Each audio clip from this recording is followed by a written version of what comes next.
Saya akan bicara tentang Daniel pasal 4 sampai pasal 6. Daniel pasal yang keempat, kembali kita melihat sebuah mimpi dari Raja Nebukadnezar. Raja Nebukadnezar bermimpi melihat sebuah pohon yang sangat tinggi besar, rimbun daunnya dan buahnya sangat lebat.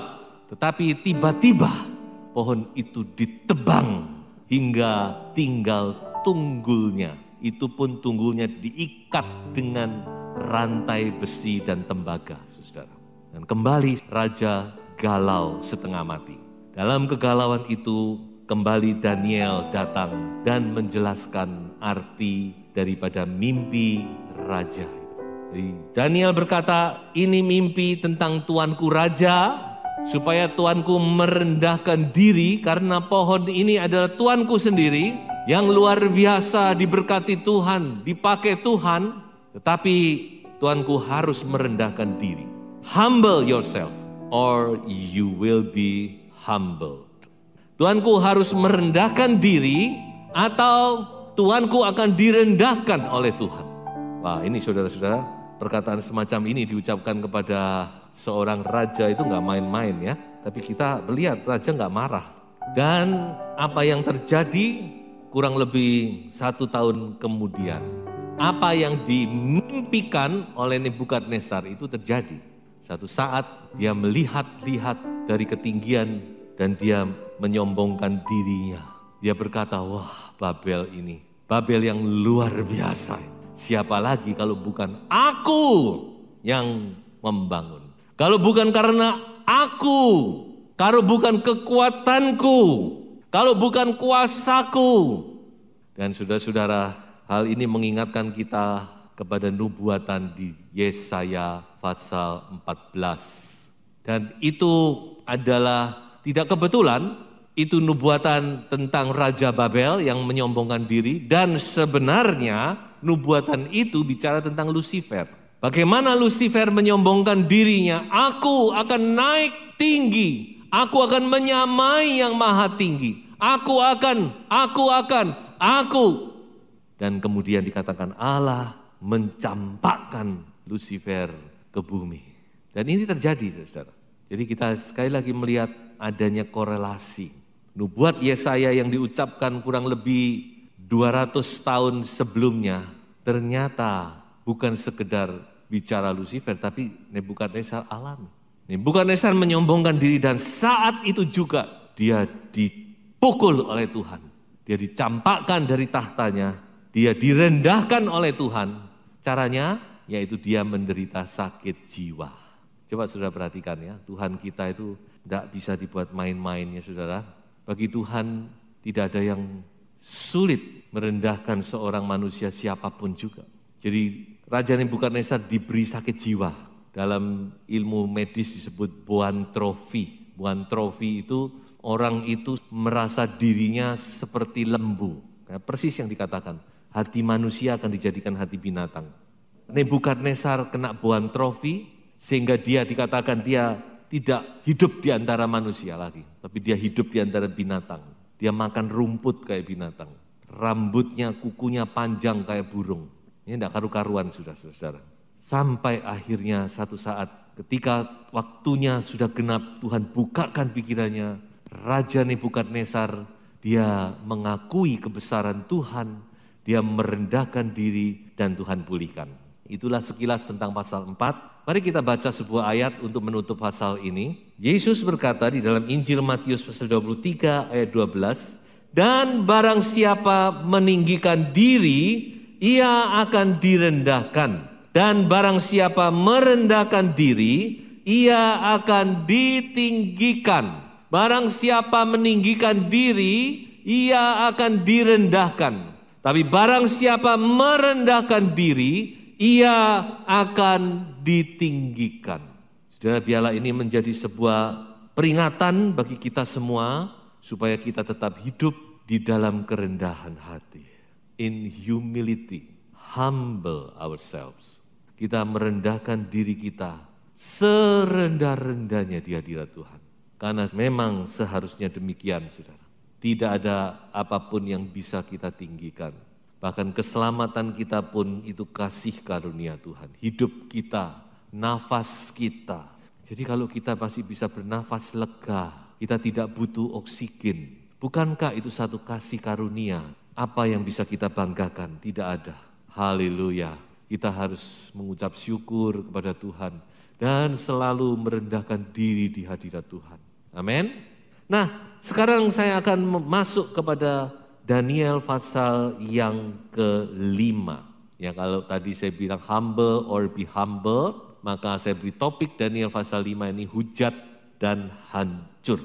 Nah, saudara-saudaraku, waktu sudah bergulir, Nebukadnezar sudah lewat, sekarang diceritakan tentang anaknya atau mungkin cucunya, ya saudara bisa cek lagi karena catatan sejarah itu ada, yang bernama Belshazzar. Diceritakan satu saat Belshazzar mengadakan pesta, ya saudara bisa tahu ini pesta macam apa ya. Ini pasti pesta gila-gilaan. Dan di tengah-tengah pesta itu Belshazzar mengeluarkan barang-barang kudus di bait Allah yang ada di gudang. Barang-barang ini dirampas pada zaman ayahnya Nebukadnezar waktu mereka menghancurkan kota Yerusalem. Jadi ini barang-barang yang dipakai untuk penyembahan kepada Allah. Ada dari emas, dari perak, memang barang-barang yang sangat bernilai tinggi. Dan itu dipakai untuk pesta, dipakai untuk kegilaan raja kafir ini. Dia tidak tahu bahwa apa yang dia lakukan itu sama dengan menghujat Allah, blasphemy, penghujatan kepada Allah. Ini bukan sekedar dosa biasa, tapi ini sudah dosa penghujatan. Dosa penghinaan yang luar biasa kepada Allah. So itu di tengah-tengah pesta dikatakan ada tangan yang muncul. Wah, tangan saja yang muncul dan mulai menulis di dinding. Mene, tekel, ufarsin. Hal ini membuat Raja Belshazzar ketakutan. Ya memang menakutkan ya susah. Tiba-tiba kita lihat tangan di situ. Dia ketakutan setengah mati. Dan kembali dia butuh seorang Daniel untuk menjelaskan. Dan Daniel menjelaskan bahwa engkau, kerajaanmu akan pecah dan engkau akan mati. Dan firman Allah mencatat malam itu juga dia mati. Dan Babel jatuh ke tangan Media Persia. Kalau saudara membaca di Daniel pasal 2 itulah dada dari perak itu. Jadi Babel, Media Persia. Kerajaan Media Persia muncul. Nah, apa yang kita lihat di sini bukan sekedar cerita. Sekali lagi saya bicara bahwa Daniel ini sebuah nubuatan. Daniel dan Wahyu itu saling melengkapi. Jadi kitab Daniel ini adalah kitab wahyunya perjanjian lama. Kira-kira begitu saudara-saudara. Jadi kita harus mengerti Daniel, baru nanti kita membaca kitab Wahyu lebih jelas. Dari Raja Belshazzar ini menggambarkan seorang tokoh yang akan muncul di akhir zaman yang penuh dengan hujat. Siapakah itu? Adalah tokoh antikristus. Coba saya bacakan dari Wahyu pasal 13 ayat 1 dan 5. Lalu aku melihat seekor binatang keluar dari dalam laut bertanduk 10 dan berkepala 7. Di atas tanduk-tanduknya terdapat 10 mahkota dan pada kepalanya tertulis nama-nama hujat. Ayat yang kelima.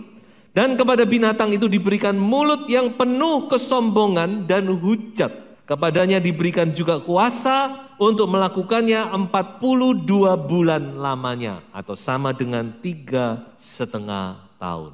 Jadi saudara-saudara, firman Tuhan memberitahu kepada kita bahwa nanti di akhir zaman, kita sudah di akhir zaman ini saudara. Sudah enggak ada akhir lagi.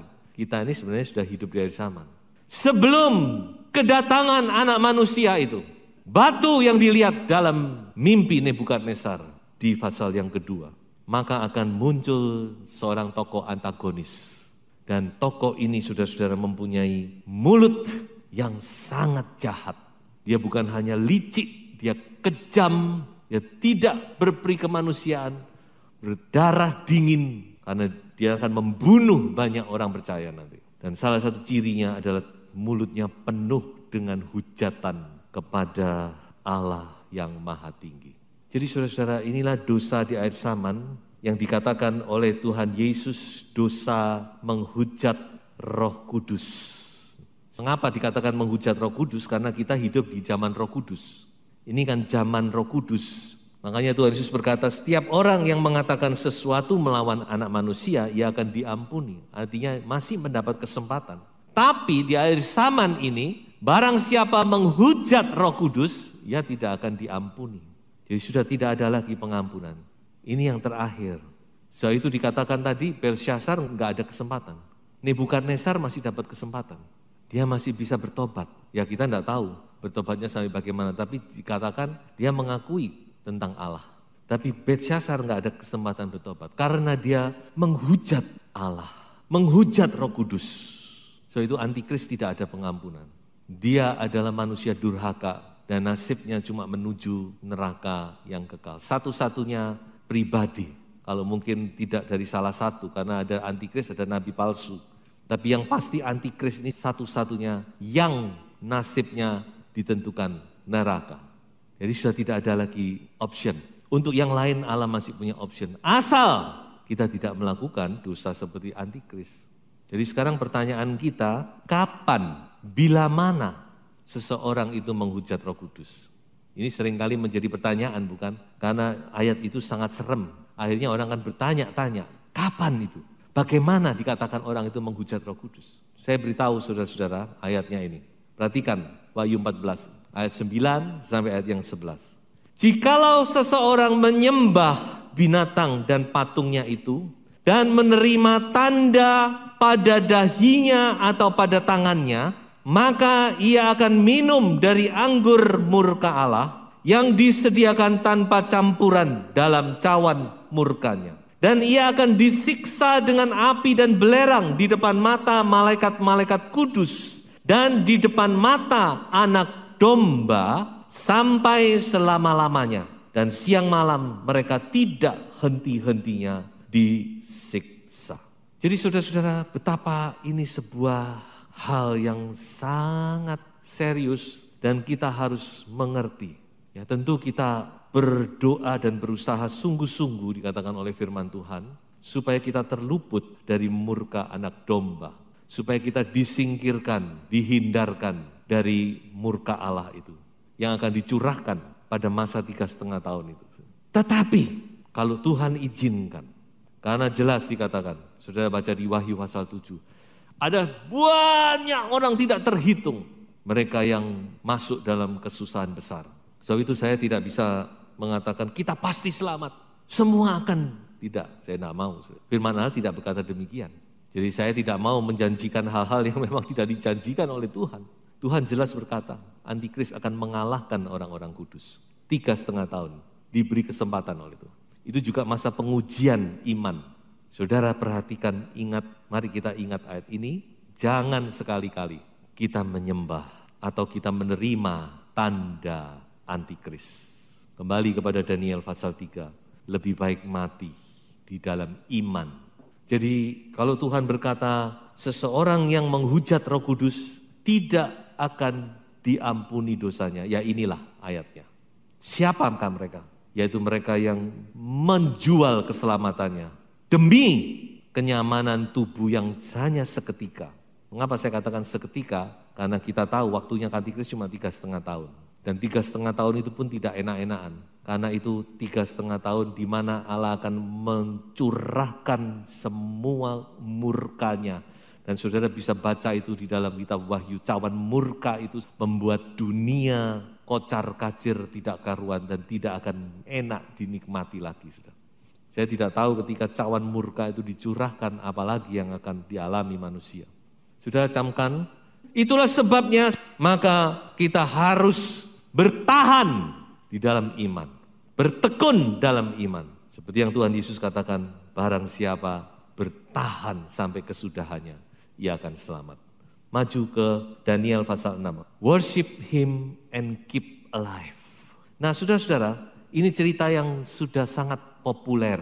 Dari sekolah minggu kita sudah mendengar tentang cerita ini, Daniel masuk ke gua singa. Bahkan orang yang tidak pernah ke sekolah minggu pun tahu cerita ini ya. Bagaimana Daniel dimasukkan ke gua singa. Dan saudara harus tahu bahwa pada saat itu Daniel sudah sangat sepuh. Karena kerajaan sudah berganti ke Media Persia. Jadi sudah Daniel diperkirakan sudah di atas usia 80 tahun. Tetapi kita lihat Daniel tetap menjadi orang penting. Walaupun kerajaan sudah berganti. Berarti Daniel ini integritasnya tidak berubah. Integritasnya tinggi, diakui, bahkan diakui di dalam Daniel pasal 6 ini. Orang tidak bisa menjatuhkan dia.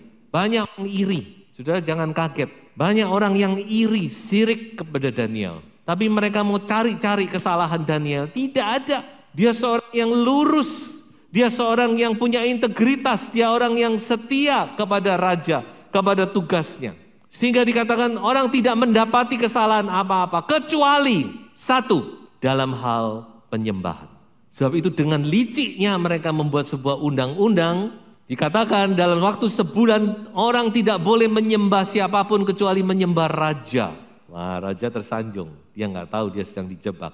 Lalu bagaimana dengan Daniel? Dia sangat tahu apa konsekuensi dari undang-undang ini. Karena dikatakan yang tidak menuruti akan dimasukkan ke gua singa. Tapi apa yang dilakukan Daniel? Coba kita baca ayat berikut ini. Daniel pasal 6 ayat 11. Demi didengar Daniel bahwa surat perintah itu telah dibuat, pergilah ia ke rumahnya. Dalam kamar atasnya ada tingkap-tingkap yang terbuka ke arah Yerusalem. 3 kali sehari ia berlutut, berdoa serta memuji Allahnya seperti yang biasa dilakukannya. Haleluya. Saya perhatikan kata ini. Seperti yang biasa dilakukannya. Jadi Daniel ini mempunyai iman yang konsisten. Dia tidak pernah goyah imannya. Kesetiaannya kepada Allah, Abraham, Ishak dan Yakub. Yang sekarang kita kenal dalam nama Tuhan Yesus Kristus. Tidak pernah goyah. Dari muda sampai tua. Dari dia sebagai tawanan sampai dia menjadi Perdana Menteri yang tingkat paling tinggi. Dia tidak pernah luntur, tidak pernah bergeser kesetiaannya. Tidak pernah dia menjual imannya demi kedudukan. Banyak anak-anak Tuhan yang rela mengorbankan imannya, yang rela mengkompromikan imannya. Ketika sudah bicara tentang kedudukan, tentang kekayaan dan sebagainya. Tapi Daniel tidak pernah, dia tidak peduli. Kita butuh iman seperti ini di akhir zaman, saudara. Iman yang teguh, iman yang kuat, iman yang tidak takut, iman yang gagah berani, iman yang selalu melihat kepada kekekalan, bukan melihat dunia yang singkat ini. Iman yang konsisten, saudara, dari muda sampai tua, dia tetap menyembah Tuhan, walaupun dia tahu konsekuensinya, dia akan dimasukkan ke gua singa. Dan apa yang ditulis di situ akhirnya terjadi. Daniel masuk ke gua singa, tapi diselamatkan oleh Tuhan. Sebaliknya orang-orang yang tadinya menjebak raja, menjebak Daniel, ketika dimasukkan ke gua singa beserta keluarganya, dikatakan mereka dihancurkan, diterkam, diremukkan tulang-tulang mereka. Haleluya. Worship him, tetap sembah Tuhan. Apapun juga saudara-saudara. Jangan goyah, jangan luntur imannya. Saudara-saudara tetap sembahlah dia. Karena satu saat dia akan datang kembali. Dan dia datang bukan sebagai anak domba Allah yang memikul dosa manusia. Tetapi dia akan datang sebagai singa dari Yehuda. Singa dari Yehuda yang akan meremukkan tulang-tulang para pembenci-pembencinya. Dan saat itu maka orang-orang yang menyembah Tuhan, dia akan diselamatkan. Saya bacakan dari Wahyu pasal 5 ayat 5. Dikatakan bagaimana Yesus itu akan datang kembali sebagai singa dari Yehuda. Lalu berkatalah seorang dari tua-tua itu kepadaku, jangan engkau menangis. Sesungguhnya singa dari suku Yehuda, yaitu tunas Daud, telah menang. Sehingga ia dapat membuka gulungan kitab itu dan membuka ketujuh meterainya. pasal 10 ayat 3. Dan ia berseru dengan suara nyaring, sama seperti singa yang mengaum. Dan sesudah ia berseru, ketujuh guru itu memperdengarkan suaranya. Haleluya. Saudara-saudara, apa yang dikatakan di pasal 6 ini akan terjadi lagi. Siapa singa itu? Yesus Kristus. Dia akan datang seperti singa yang mengaum. Untuk apa? Untuk menghancur lantakkan orang-orang fasik. Orang-orang yang memberontak kepada Allah. Yang dengan kesadaran menentang Tuhan, menentang dengan bahu yang terentang. Dia menentang yang maha tinggi. Yang menghujat, yang tidak mau bertobat walaupun diberi kesempatan oleh Tuhan. Dan semua ini akan dihancur luluh lantakkan. Nah itulah kita lihat Daniel pasal 6. Dan nanti kalau saudara baca lebih jauh, Daniel pasal 7-12, itu semua tentang nubuatan, tentang penglihatan. Tapi saudara, satu berita yang saya ingin sampaikan untuk menutup khotbah, yaitu sembah Dia. Ini pesan terakhir, sembah Dia, worship Him and keep alive. Lalu kita mau hidup dalam kekekalan bersama dengan Tuhan. Sembah Dia, apapun harga yang harus dibayar. Wahyu pasal 14 ayat 7 berbunyi, takutlah akan Allah dan muliakanlah Dia, karena telah tiba saat penghakimannya. Dan sembahlah Dia yang telah menjadikan langit dan bumi dan laut dan semua mata air. Tuhan Yesus memberkati.